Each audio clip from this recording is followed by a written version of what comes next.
നമസ്കാരം. +1 പ്രവേശനവുമായി ബന്ധപ്പെട്ട അടുത്ത വീഡിയോ നമ്മുടെ രണ്ടാമത്തെ സപ്ലിമെന്ററി അലോട്ട്മെന്റിന്റെ റിസൾട്ട് വന്നിട്ടുണ്ട്. അപ്പോൾ നാളെ 4-ാം തീയതി എത്തുമെന്നായിരുന്നു പറഞ്ഞിരുന്നത്. അത് തലേന്ന് തന്നെ റിസൾട്ട് എത്തിയിട്ടുണ്ട്.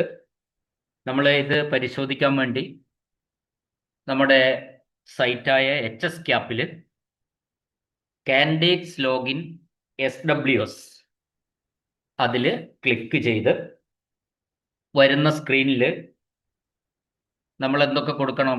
നമ്മളുടെ ആപ്ലിക്കേഷൻ നമ്പർ കൊടുക്കണം, പാസ്വേഡ് കൊടുക്കണം, ജില്ല സെലക്ട് ചെയ്ത് കൊടുക്കുക.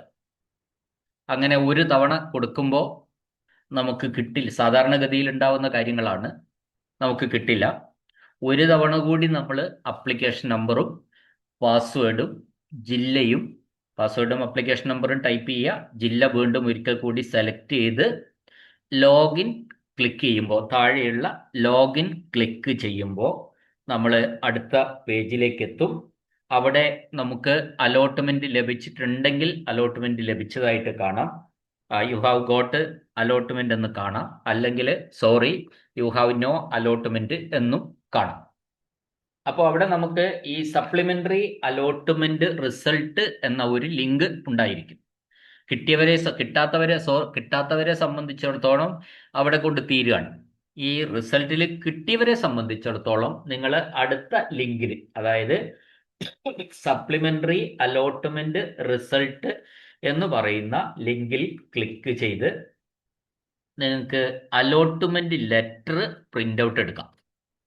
നമ്മൾ സ്കൂളിൽ പ്രവേശനത്തിന് പോകുമ്പോൾ നമുക്കറിയാം, ഈ സ്കൂളിലെ പ്രവേശനം എന്ന് പറയുന്നത് കിട്ടിയവരെ സംബന്ധിച്ചിടത്തോളം ഓഗസ്റ്റ് 4 10 മണി മുതൽ ഓഗസ്റ്റ് 5 4 മണി വരെയാണ് പ്രവേശനത്തിനുള്ള സമയം. അപ്പോൾ അതിനുവേണ്ടി നമ്മൾ ഈ സപ്ലിമെന്ററി അലോട്ട്മെന്റ് റിസൾട്ട് എന്ന ലിങ്കിൽ ക്ലിക്ക് ചെയ്ത് നമ്മൾ അലോട്ട്മെന്റ് ലെറ്റർ പ്രിന്റ് ഔട്ട് എടുക്കണം. ആ അലോട്ട്മെന്റ് ലെറ്റർ എന്ന് പറയുന്നത് 2 പേജുള്ള ഒരു പ്രിന്റാണ്. അപ്പോൾ ആ 2 പേജും നമ്മൾ എടുക്കണം. അതിൽ നമ്മൾ രക്ഷിതാവ് ഒപ്പിടാനൊക്കെ ഉണ്ട്. അതൊക്കെ അറിയാത്ത കാര്യങ്ങളൊക്കെ ആ ഫോറം, ഈ പ്രിന്റ് ഔട്ട് എടുത്ത് നമ്മൾ അത് പൂരിപ്പിക്കേണ്ടതായിട്ടുണ്ട്. ആ പൂരിപ്പിക്കേണ്ട കാര്യങ്ങളൊന്നും തൽക്കാലം നിങ്ങൾ പൂരിപ്പിക്കണമെന്നില്ല. ഈ പ്രവേശനം കിട്ടിയ സ്കൂളിലെത്തി അവിടെ നിന്ന് അത് പൂരിപ്പിക്കാൻ ആവശ്യമായ സഹായങ്ങൾ അവിടുത്തെ അധ്യാപകർ ചെയ്തു തരും. അതിനുശേഷം നിങ്ങൾ പൂരിപ്പിച്ചാൽ മതി. എന്ത് തന്നെയായാലും പ്രിന്റ് ഔട്ട് എടുത്തു കൊണ്ടുപോവുക.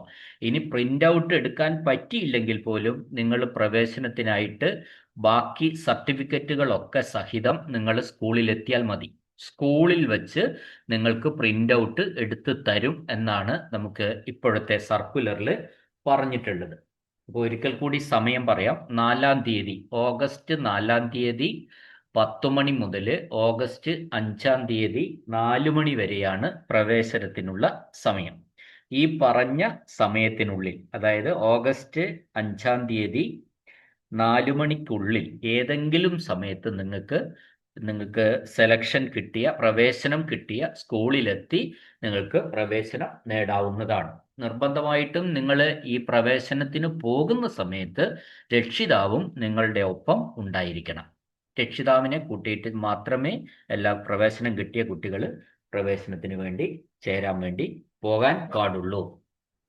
അപ്പോൾ നമ്മൾ എന്തൊക്കെ സർട്ടിഫിക്കറ്റുകളാണ് ഈ പ്രവേശന സമയത്ത് കൊണ്ടുപോകേണ്ടതെന്ന് വെച്ചാൽ, പ്രധാനമായിട്ടും നമുക്ക് വേണ്ടത് ഇപ്പോൾ നമുക്ക് അലോട്ട്മെന്റ് ലഭിച്ചിട്ടുള്ള ആ പ്രിന്റ് ഔട്ടാണ്. ആ അലോട്ട്മെന്റ് ലെറ്ററിന്റെ പ്രിന്റ് ഔട്ട് നമ്മൾ എടുത്ത് കൊണ്ടുപോവുക.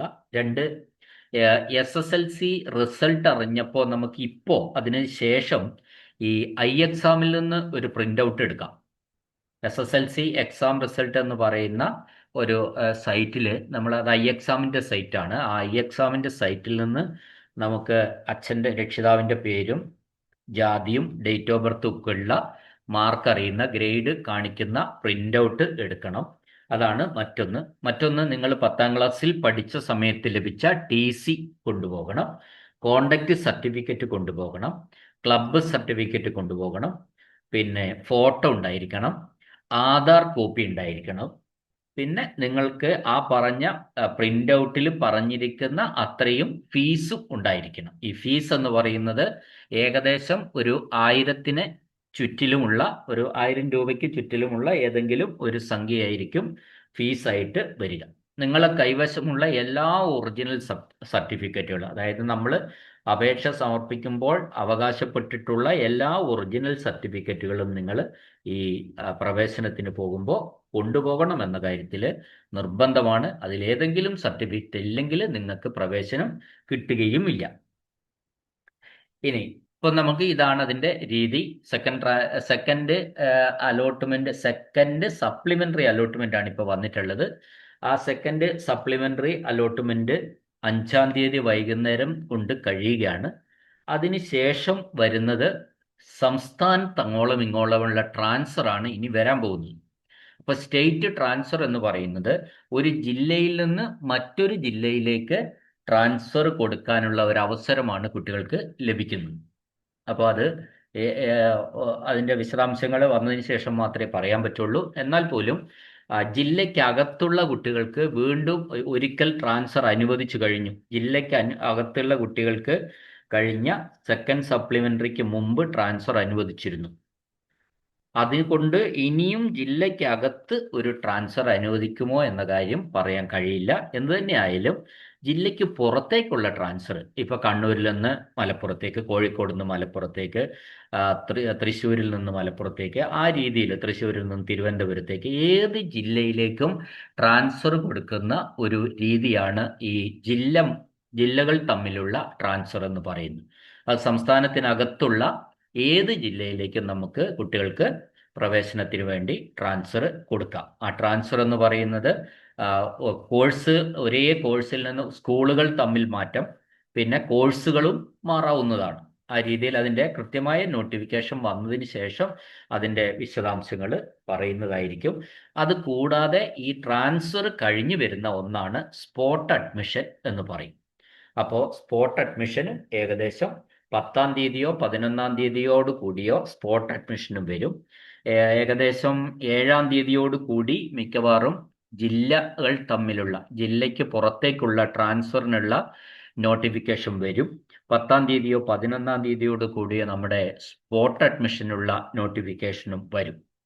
എന്ത് തന്നെയായാലും ഒരു 13, 14, 15-ാം തീയതിക്കുള്ളിൽ ഈ +1 പ്രവേശനത്തിൻ്റെ എല്ലാ നടപടിക്രമങ്ങളും അവസാനിക്കുമെന്ന കാര്യത്തിൽ തർക്കമില്ല. പരമാവധി 15-ാം തീയതി, ഏകദേശം ഒരു 13ഓട് കൂടി തീരുമെന്നാണ് ഞാൻ വിചാരിക്കുന്നത്. പിന്നെ മറ്റ് നടപടിക്രമങ്ങൾ ഒന്നും തന്നെ ഉണ്ടായിരിക്കുകയില്ല. ഇപ്പൊ ഇവിടെ നമുക്ക് മനസ്സിലാവുന്നത്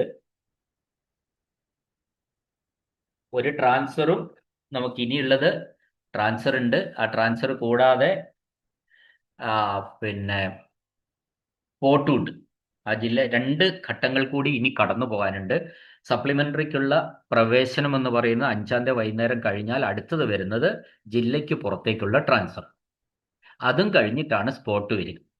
നമ്മളിപ്പോൾ ഈ സെക്കൻഡ് സപ്ലിമെന്ററി കഴിഞ്ഞപ്പോൾ ഉള്ള വേക്കൻസികളുടെ ഒരു ലിസ്റ്റാണ് ഞാൻ ഇവിടെ ഇട്ടിരിക്കുന്നത്. ആ വേക്കൻസി എന്ന് പറയുന്നത് തിരുവനന്തപുരത്ത് 3700, ഇപ്പോൾ സെക്കൻഡ് സപ്ലിമെന്ററി കഴിഞ്ഞുള്ള കാര്യമാണ് ഞാൻ പറയുന്നത് കേട്ടോ. അപ്പോൾ 3749 സീറ്റുകൾ ബാക്കിയുണ്ട് തിരുവനന്തപുരത്ത്. കൊല്ലത്ത് 3644 സീറ്റുകളുണ്ട്. പത്തനംതിട്ടയിൽ 3432 സീറ്റുകൾ ബാക്കിയുണ്ട്. ആലപ്പുഴയിൽ 3385 സീറ്റുകൾ ബാക്കിയുണ്ട്. കോട്ടയത്ത് 3413 സീറ്റ് ബാക്കിയുണ്ട്. ഇടുക്കിയിൽ 1635 സീറ്റുകൾ ഇനിയും ബാക്കിയാണ്. എറണാകുളത്ത് 3252 സീറ്റുകൾ ബാക്കിയുണ്ട്. തൃശ്ശൂർ 2798 സീറ്റുകൾ ഇനിയും ബാക്കിയാണ്. പാലക്കാട്ട് കുറച്ച് സീറ്റുകളെ ബാക്കിയുള്ളൂ, 988 സീറ്റുകളെ ഇനിയും ബാക്കിയുള്ളൂ. കോഴിക്കോട് 1308 സീറ്റുകൾ ഇനിയും ബാക്കിയുണ്ട്. മലപ്പുറത്തും ഉണ്ട് 1607 സീറ്റുകൾ ഇനി ബാക്കിയുണ്ട്. വയനാട്ടിൽ 649 സീറ്റുകളെ ബാക്കിയുള്ളൂ. കണ്ണൂർ 1234 സീറ്റുകൾ ബാക്കിയുണ്ട്. കാസർഗോഡ് 1197 സീറ്റുകളും ബാക്കിയുണ്ട്. ഇപ്പൊ ഇവിടെ ആകെ നമുക്ക് 32,291 സീറ്റുകൾ ഇനിയും ബാക്കിയാണ്. സെക്കൻഡ് സപ്ലിമെന്ററി അലോട്ട്മെന്റ് കഴിഞ്ഞപ്പോഴുള്ള അവസ്ഥയാണിത്. അപ്പൊ ഇതിന്റെ ഒരു പ്രധാനപ്പെട്ട ഒരു പ്രശ്നം എന്താന്ന് പറഞ്ഞാല് തെക്കൻ ജില്ലകളിൽ കൂടുതൽ ഒഴിവുകൾ നിൽക്കുകയാണ്. എന്നാൽ അവിടെ ആവശ്യക്കാര് വളരെ കുറവാണ്. വടക്കൻ ജില്ലകളിൽ എല്ലായിടത്തും തന്നെ ആവശ്യക്കാരുണ്ട്. പക്ഷേ ആവശ്യക്കാരുള്ള സ്ഥലത്ത് വേക്കൻസി ഇല്ല, വേക്കൻസി അല്ലാത്ത സ്ഥലങ്ങളില്ല. അപ്പോൾ ആവശ്യക്കാരുള്ള സ്ഥലത്ത് നമുക്കറിയാം ഇത് +1 പ്രവേശനമാണ്. ഒരു 10ഉം 25ഉം 30ഉം കിലോമീറ്റർ ഒന്നും പോയി +1ൽ പഠിക്കാൻ നമുക്ക് കഴിയുന്നതല്ല. അങ്ങനെ ഒരു പ്രശ്നമാണ് ഇത്രയും വേക്കൻസി ബാക്കി നിൽക്കാനുള്ള ഒരു കാരണം. അപ്പോൾ എന്തു തന്നെയായാലും ഈ 32,291 സീറ്റുകളിലേക്ക് ഇനിയും ട്രാൻസ്ഫർ വരും. അത് കഴിഞ്ഞാൽ അതും കഴിഞ്ഞ് സ്പോട്ട് അഡ്മിഷനും വരും. എന്നാലും ഇതെല്ലാം കഴിഞ്ഞാലും കുറേ സീറ്റുകൾ ബാക്കിയുണ്ടാവും, കുറേ പേർക്ക് കിട്ടാതെയും ഇരിക്കുമെന്ന കാര്യത്തിൽ തർക്കമില്ല. ഈ കിട്ടാതെ ഇരിക്കാനുള്ള പ്രധാനപ്പെട്ട കാരണം ഇതാണ്: ആവശ്യമുള്ള ഒരുപാട് അപേക്ഷകരുള്ള സ്ഥലത്തിൽ ആവശ്യത്തിനുള്ള സീറ്റുകളില്ല, എന്നാൽ അപേക്ഷകരില്ലാത്ത സ്ഥലത്ത് സീറ്റുകൾ ബാക്കിയുമാണ്. അതിനുള്ള പരിഹാരങ്ങളൊക്കെ നമുക്ക് അടുത്ത ക്ലാസ്സിൽ ചർച്ച ചെയ്യാം. ഇനി എന്ത് സ്പോട്ട് എങ്ങനെയാണ്, ജില്ലാന്തര ട്രാൻസ്ഫർ എങ്ങനെയാണ്, സ്പോട്ട് എങ്ങനെയാണ്, അതും കഴിഞ്ഞിട്ട് എവിടെയും കിട്ടിയില്ലെങ്കിൽ നമ്മൾക്ക് ഏതൊക്കെ രീതിയിൽ നമുക്ക് എങ്ങനെയൊക്കെ പഠിക്കാമെന്ന വിശദാംശങ്ങളും അതിനടുത്ത ശേഷമുള്ള ക്ലാസ്സുകളിൽ ഇടും. ഓക്കെ, ക്ലാസ് കേട്ട എല്ലാ കുട്ടികൾക്കും രക്ഷിതാക്കൾക്കും നന്ദി, നമസ്കാരം.